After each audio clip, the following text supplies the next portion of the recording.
Did you know that 70% of people feel nervous about small talk? It's true, according to a study from the University of Chicago.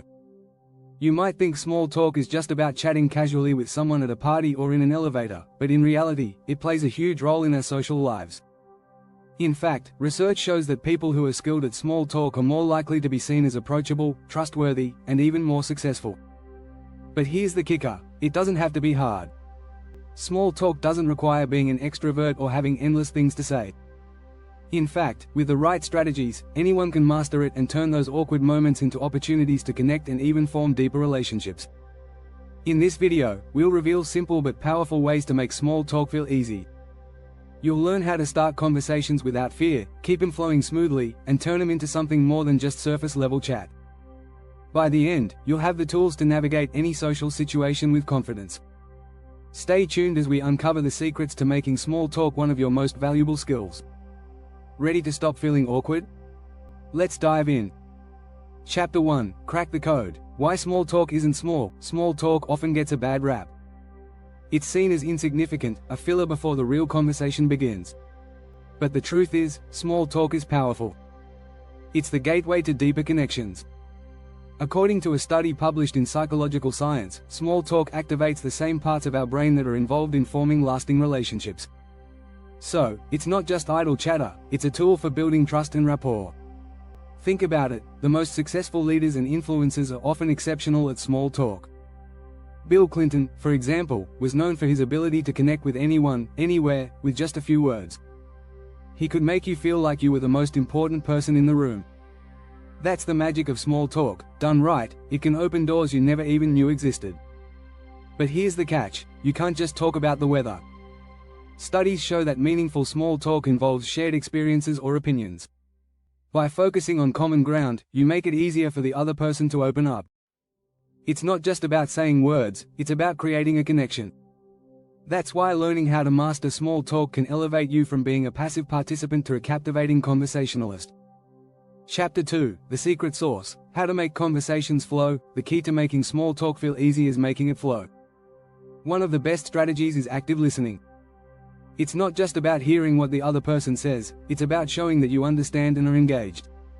Researchers from the Harvard Business Review found that the best conversationalists aren't those who talk the most, but those who listen attentively. In fact, listening more than speaking can make you seem more likable and approachable. So, how do you practice active listening? First, focus on what the person is saying. Don't just wait for your turn to speak. Nod, make eye contact, and ask follow-up questions. A simple, "Tell me more about that," or "How did that make you feel?" can keep the conversation going smoothly. Another trick is using open-ended questions. These questions invite people to elaborate and share more about themselves. Instead of asking, "Did you have a good weekend?" try, "What was the best part of your weekend?" This not only makes the conversation more engaging but also helps the other person feel heard and valued. And don't forget your body language. Studies from the University of California found that nonverbal cues account for up to 93% of communication effectiveness. Smiling, maintaining open posture, and even mirroring the other person's gestures can make small talk feel more natural and comfortable. Chapter 3: Break the ice, not the moment. Starting strong every time. How many times have you stood in a room full of people, unsure of how to start a conversation? The fear of an awkward silence is real, but it doesn't have to be. One of the best strategies for breaking the ice is to ask something unexpected. For example, instead of the usual, "What do you do?" try something like, "If you could travel anywhere right now, where would you go?" Or, "What's the most interesting thing you've learned this week?" These kinds of questions do two things. They make the conversation feel fresh, and they give the other person something to talk about beyond the usual small talk topics. This is crucial because the key to making small talk easy is to make the other person feel comfortable enough to share more than just surface-level details. Another tip is to focus on the environment around you.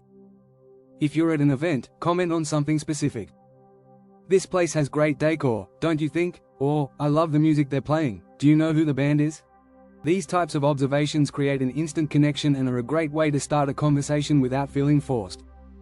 If you're still unsure, research shows that humor is an excellent icebreaker. A study from the Journal of Personality and Social Psychology found that people who can laugh at themselves tend to be perceived as more approachable and likable. You don't need to be a stand-up comedian, but a light, genuine laugh can break any tension and help the conversation flow easily. Chapter 4. Turn awkward into awesome. Navigating tricky topics with ease. It's inevitable, at some point in small talk, you're going to encounter an awkward moment.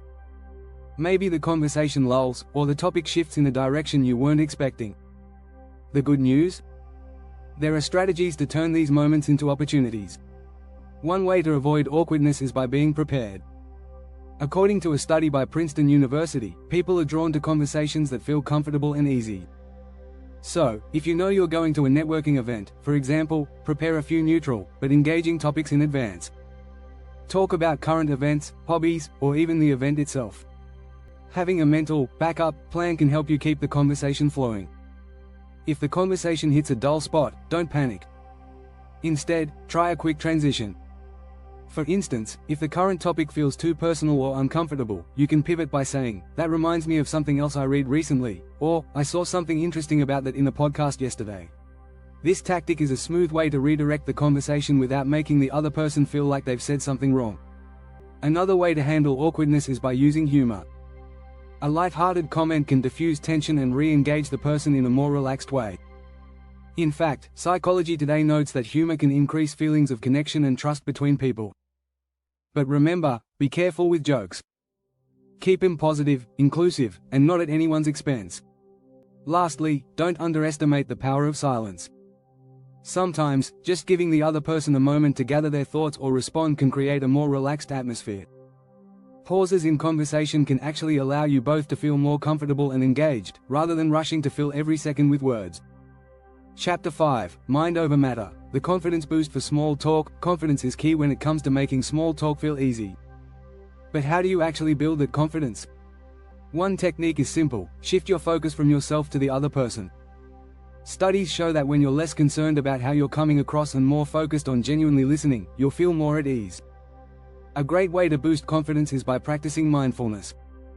A study published in the Journal of Social and Clinical Psychology found that mindfulness techniques, like deep breathing and focusing on the present moment, can reduce social anxiety and help you feel more confident in conversations. By taking a few deep breaths before entering a social situation, you can calm your nerves and focus on being fully present. Also, remember that small talk doesn't need to be perfect. One of the most successful communicators in history, Warren Buffett, once said, "The most important thing I've learned is that it's not the quality of your ideas that's important, it's the quality of your relationships." By focusing on connection, rather than perfection, you'll instantly take the pressure off yourself. And when you're nervous, try adopting a power pose. A study from Amy Cuddy at Harvard University showed that standing in a confident posture for just 2 minutes can boost your sense of power and reduce feelings of nervousness. Next time you're about to dive into a conversation, stand tall, take a deep breath, and approach with intention. Chapter 6. From small talk to big impact. Building relationships one word at a time. Small talk isn't just about filling time, it's a bridge to deeper, more meaningful conversations. If you want to turn casual chats into lasting connections, you have to be intentional about how you engage. The first step is to focus on mutual interests. Research from Stanford University suggests that people feel closer to others when they find common ground. This could be anything from hobbies, to books, to shared experiences. The more you can find areas of interest that overlap, the easier it will be to transition from light conversation to a more substantial connection. Another powerful strategy is to use empathy. When you show genuine interest in someone's story, they feel valued and understood. Instead of just listening for the sake of responding, try to deeply connect with what they're saying. Reflecting on their feelings or experiences makes the conversation feel more personal. A good question might be, "How did that make you feel?" or "What was that moment like for you?" To build relationships, consistency is key. Small talk should not feel like a one-time transaction, it should be a part of an ongoing conversation. Stay in touch with people by following up on previous topics. For instance, if someone mentioned they were working on a big project, ask them how it's going the next time you meet. This shows that you care and are invested in the relationship. And don't forget the power of gratitude. Thanking someone for their time, sharing their story, or offering their advice can go a long way in strengthening your connection. A study by the Greater Good Science Center at UC Berkeley shows that expressing gratitude builds stronger bonds and increases positive emotions in both parties. Finally, remember that building relationships takes time. You don't need to rush to get to the big talk. Instead, approach each interaction as an opportunity to connect on a human level. The more you practice small talk with intention, the easier it will become to create genuine, lasting relationships. If you found these tips helpful, don't forget to hit that subscribe button for more advice on improving your communication skills and mastering small talk. With the right strategies, you'll be turning every conversation into an opportunity to connect and grow.